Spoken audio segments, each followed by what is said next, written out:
Hello friends, welcome to mathematical diary. तो आज हम देखेंगे कि सेट्स क्या होते हैं। ठीक है, तो सेट डिफाइन करते हैं। तो a set is a well defined collection of objects. ठीक है, तो एक सेट क्या होता है? एक वेल डिफाइंड कलेक्शन होता है ऑब्जेक्ट्स का। और वेल डिफाइंड का सेंस क्या होता है? वेल डिफाइंड मतलब क्या होता है कि in the sense that we can definitely decide whether a particular object belong to a given collection और नॉट। ठीक है, हम डिसाइड कर पाएँ कि एक पर्टिकुलर ऑब्जेक्ट जो हम कलेक्शन ले रहे हैं वो इसमें बिलोंग करेगी कि नहीं, जो हमने कलेक्शन लिया है। ठीक है, हम ये डिसाइड कर पाए। ठीक है, अ, ठीक है। और ये कर्ली ब्रैकेट के अंदर लिखते हैं हम। ठीक है, सेट को जैसे हम सेट को देते हैं तो ये कर्ली ब्रैकेट के अंदर लिखते हैं हम सेट के एलिमेंट्स को, है ना। ठीक है,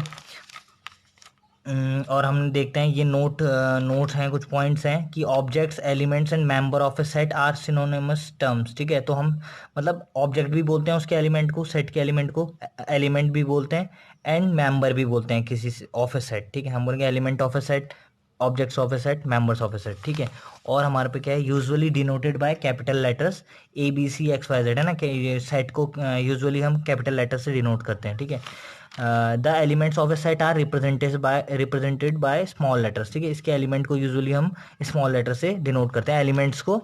और उन सेट को खुद ही कैपिटल लेटर से करते हैं, और उनके एलिमेंट को मतलब जो कर्ली ब्रैकेट के अंदर आप लिखोगे एलिमेंट सेट के, उनको आप स्मॉल लेटर से यूजुअली डिनोट करते हैं। ठीक है, एग्जाम्पल ऑफ ए सेट क्या है? ठीक है, तो हम एग्जाम्पल देख लेते हैं। Collection of all months of a year beginning with a letter F। ठीक है, तो इस कलेक्शन अगर मैं बनाऊं तो कलेक्शन के अंदर कैसे आएगा? ये फेब्रवरी आएगा, RUARY। ठीक है, फेब्रवरी, है ना। तो इस कलेक्शन अगर मैं बनाऊं तो ये कर्ली ब्रैकेट के अंदर मैं लिखता हूं, तो एक एलिमेंट क्या आया? फेब्रवरी आया, है ना। तो उस सेट को मैं मान लेता हूं A=, है ना। तो वो एक कलेक्शन क्या आया जो ये मान रखा है।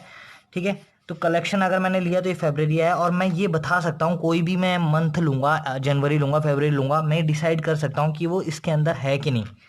ठीक है, ये मैं बता सकता हूँ, तो इसका मतलब वेल डिफाइंड है सेट। ठीक है, मैं बता सकता हूँ क्योंकि इसके अंदर फेब भी है, तो मैं बोलूँगा जनवरी नहीं आएगा इसके अंदर। तो मैं ये डिसाइडेड है कि ये जो सारे मंथ्स का कलेक्शन लिया वो उसके अंदर नहीं आ सकता कोई भी। ठीक है, तो अब मैं क्या बोल रहा हूँ? सेकंड पॉइंट है collection of natural numbers n। ठीक है, और कलेक्शन ऑफ नेचुरल नंबर को मैं डिनोट करता हूँ n से, वो भी आपका सेट बनाता है। ठीक है, उसमें भी मैं डिसाइड कर सकता हूँ, जैसे मेरे पास है कलेक्शन नेचुरल नंबर कहता है 1 2 3 4, इसमें भी मैं बता सकता हूँ कि कोई भी एलिमेंट इस सेट में आएगा कि नहीं। अगर मैं बोलूँगा जीरो इसमें आएगा कि नहीं, तो मुझे पता है नेचुरल नंबर नहीं होता जीरो, तो मतलब मैं बोलूँगा वेल डिफाइन है ये, है ना। ये मैं बता सकता हूँ कि दो आएगा इसमें, हाँ 2 आएगा क्योंकि ये नेचुरल नंबर होता है ना।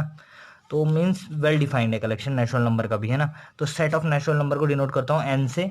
मैंने इसमें एक मतलब यहाँ पे एक डैश भी किया है, ये मतलब स्टैंडर्ड नोटेशन है नेचुरल नंबर के लिए। रियल नंबर के लिए एक लाइन और खींची आर के साथ, आर भी लिख सकते हो आप नेचुरल नंबर के लिए, रैशनल नंबर के लिए Q, इंटीजर्स के लिए Z, नेचुरल नंबर के लिए N, रियल नंबर्स के लिए R नोटेशन है। ये सेट बनाते हैं सारे। ठीक है, collection of novels written by the writer Amish Tripathi.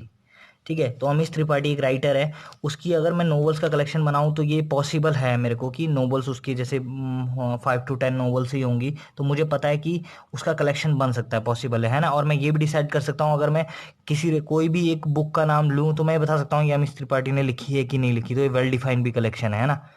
कोई भी ऑब्जेक्ट मैंने ली, मैं ये डिसाइड कर सकता हूँ कि इस उसमें है कि नहीं, उस कलेक्शन में है कि नहीं, तो ये कलेक्शन वेल डिफाइंड है, तो ये सेट बनाएगा। ठीक है, तो मेरे पे चौथा क्या है? Collection of all even integers. तो इवन इंटीजर्स का कलेक्शन ले लिया, कर्ली ब्रैकेट के अंदर लिखना है एलिमेंट ना।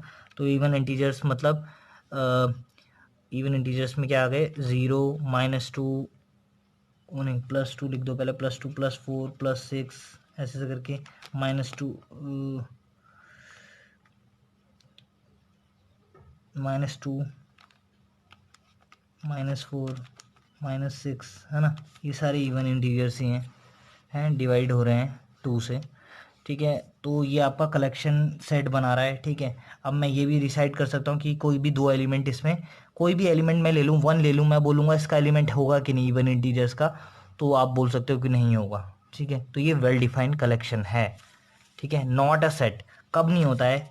सेट देखते हैं, the collection of 5 most renowned mathematician of the world. ठीक है, कोई जाने माने 5 बहुत मोस्ट जाने माने मैथमेटिशियन कौन वर्ल्ड के, है ना, अगर मैं बोलता हूँ आपको ढूंढने के लिए, तो ये अब देखो, ये criteria for determining a mathematician as most renowned may vary from person to person, ठीक है, कि एक पर्सन के नज़रिए से बदलता रहेगा ये चीज़, कि किसी के हिसाब से कोई बेस्ट 5 कोई और है, कोई किसी के हिसाब से कोई बेस्ट है, तो ये कैलकुलेट करना है, मतलब एक वेल डिफाइन इसको कहना पॉसिबल नहीं होगा कि कौन से 5 एलिमेंट है, मेरे हिसाब से 5 कोई और होंगे, उसके हिसाब से 5 और कोई और होंगे, पर्सन टू पर्सन वेरी करेगा।